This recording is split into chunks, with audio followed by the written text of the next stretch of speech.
People in this room are motivated to fight climate change, and my job right now in talking about health as the human face of climate change is to notch up the motivation. If you search on Google climate change, which I'm sure any of you can do on your phone right now, what you find are pictures of polar bears. And what you find are charts that talk about increase in degrees Celsius over many years. That's not compelling for action. You're compelled to act, and I'm grateful for that, but we need the entire world to be acting, because what we learned last week is that the temperature increases are not years or decades away.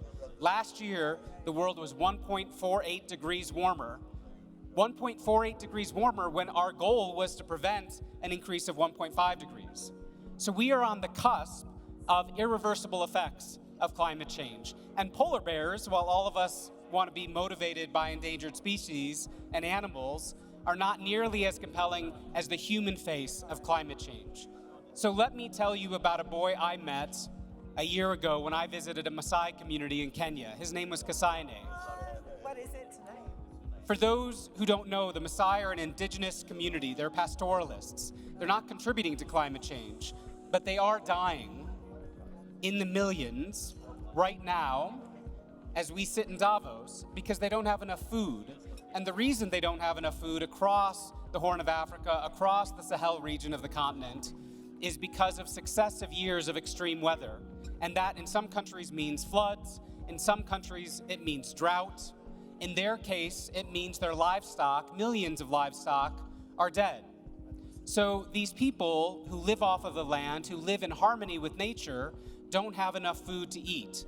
And when I visited that community, I was with colleagues from the World Health Organization, and we were in a small structure in which those colleagues, those medical professionals, were taking a piece of tape, wrapping it around a child's arm, to see if they have severe acute malnutrition.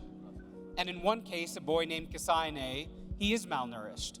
And what struck me about Kasaine was that as I stood next to him, his weight and his height were the exact same as my son, Rohan, but Kasaine is twice the age of Rohan.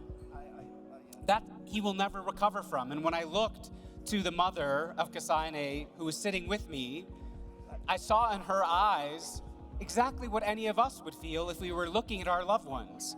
If you're looking at your child, if you're looking at your sibling, if you're looking at your parent, and they literally don't have enough to eat, and you know that because of the lack of food, it's going to affect them for the rest of their lives, you would do anything. Kasaine is the face of climate change, because millions of people are like that boy right now who are suffering the impact of climate change. We have power to do something about this. And before I end, I'll just share with you one health solution. And to the extent that we have innovators in the room, people who are driving AI solutions, we need more of that in health. One example is a disease called dengue. You may not have heard of it. You're going to. Dengue has increased tenfold in the last 10 years. It's the only disease on the planet that's increased that much.